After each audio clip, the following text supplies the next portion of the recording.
mengomentari apa yang disampaikan oleh sebelumnya Assalamualaikum warahmatullahi wabarakatuh.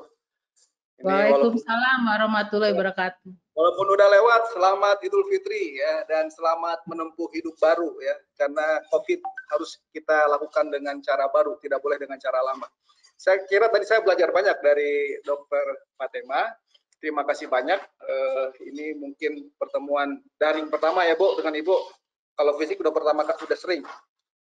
Juga Pak Andre, terima kasih banyak. Ibu Lisida, terima kasih. Nanti saya akan belajar lagi dari Ibu. Baik. Yang pertama adalah sebenarnya apa sih kompetensi yang fit untuk next practice. Barangkali ini lesson from Pertamedica kira-kira begini. Sebenarnya tadinya kan kita dihadapkan pada driver changing healthcare environment ya. Dari mulai isu cost, aging society, kemudian perubahan, kemudian drugstore klinik, teknologi dan lain-lain, kemudian juga menandakan tentang customer yang gampang tidak puas, kemudian kita mesti digital gitu ya. Intinya sih ada dua, industrial revolution dan society evolution. Ini bagaimana revolusi industri 4.0, society-nya 5.0, jadi super smart society gitu ya. Jadi hospital direction ini menjadi pada posisi tidak jelas. Kita dihadapkan pada posisi yang VUCA ya, volatility, uncertainty, complexity, dan ambiguity.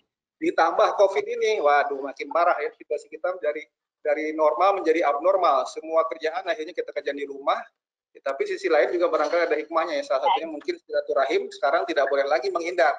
Karena Pak Andre barangkali bisa berapa Zoom dipasang sekaligus ya, termasuk satu pakai webinar begini. Kira-kira seperti itu. Tapi sisi lain untuk fisik kita masih dibatasi ya. Jadi memang pikiran kita adalah bagaimana agar kembali normal, termasuk di sini bisnis rumah sakit bagaimana supaya itu berjalan. Dan harus ada keberanian masuk ke new normal, tentu saja dengan prasyarat kita sudah menerapkan norma-norma baru. Norma baru ini sesuatu yang barangkali mestinya kita sudah biasa ya di sektor kesehatan.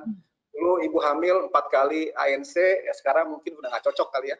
Waktu ibu saya hamil sih nggak pakai ANC segala macam gitu ya. Tapi barangkali sekarang 4 kali, ke depan mungkin susah mencari yang 4 kali karena setiap ibu hamil itu setiap bulan 1 sampai bulan 8 1 kali, bulan ke-9-nya 4 kali, jadi mereka sudah 12 kali. Nah, barangkali itu adalah norma baru yang barangkali harus kita adopt ya. Nah, COVID ini, jadi kita sudah pada satu VUCA ditambah abnormal. Jadi intinya apa sih? Penyakit baru ini memang cara baru dan cara memimpin yang baru. Nah, inilah barangkali tadi yang dikenakan dengan istilah meta leadership ini. Jadi harus jelas ke lead across-nya siapa, lead beyond-nya, kemudian lead up, lead down, dan kemudian juga memahami situasinya seperti apa. Tadi Bu Dr. Fatima sudah banyak cerita tentang hal itu, dan saya mengenal beliau karena waktu sebelumnya. Jadi memang the person-nya begitu kuat ya Bu.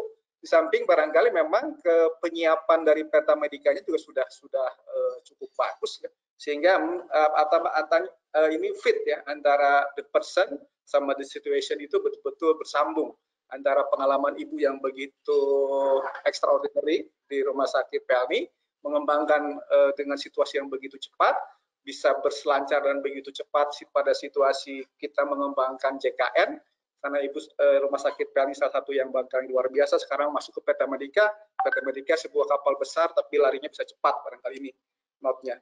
Sehingga kalau kita lihat misalnya Fortune pada 2019 melihat seperti apa sih mereka, kemudian ini rada nyambung dengan yang dibuat Forbes, jadi memang harus ada semangat yang terus-menerus, integritas juga tidak ada pilihan. Nah, ini barangkali yang dimiliki Ibu kalau mendengar kisahnya, communication skill yang begitu kuat, dan tentu saja harus loyalty dan kemampuan membuat keputusan dan membuat eksekusi ya. Jadi bukan hanya membuat keputusan tetapi diterapkan dengan menjadi skill yang bagus, dan tentu saja di sini ada karisma yang barangkali tidak bisa kita tinggalkan. Nah, kalau di saat krisis, IBM ini membuat survei pada saat new normal monetary crisis 2008-2010. Yang pertama dikatakan di situ adalah creativity yang pertama, yang kedua integrity. Jadi memang mesti kreatif, bukan kemudian kita merasa kalah gara-gara COVID ini gitu ya, tapi mencari kreativitas apa sih yang mungkin gitu ya. Karena tentu saja kita sebagai orang beragama selalu mengatakan begini, pasti ada hikmah di balik musibah barangkali itu ya.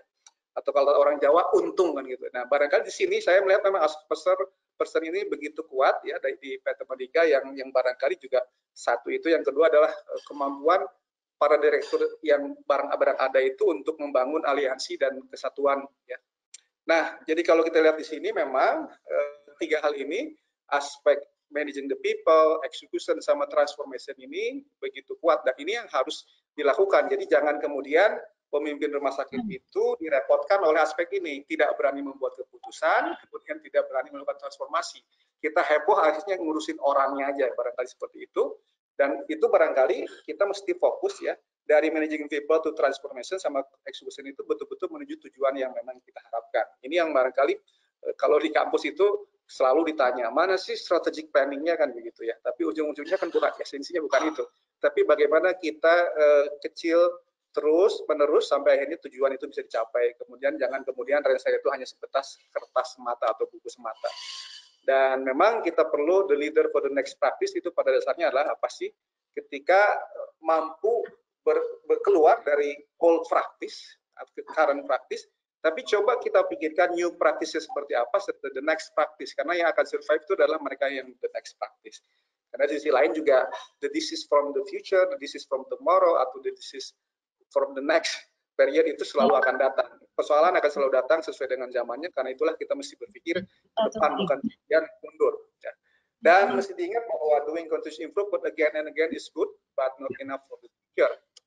Ini barangkali catatannya ya, yang namanya lilin, walaupun cakep kayak apapun, tidak akan pernah menjadi bola lampu kalau kita berpikirnya hanya memperbaiki lilin terus-menerus. Ini yang barangkali harus kita lihat, bahwa ke depan kita hanya bisa berpikir ketika kita melakukan extraordinary dengan meta leadership ini.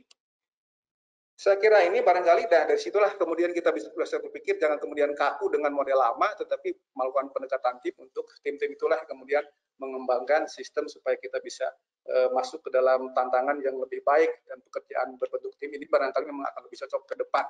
Saya kira itu yang bisa saya sampaikan Pak Andre. Ibu Dr. Fatima, terima kasih banyak. Assalamualaikum warahmatullahi wabarakatuh.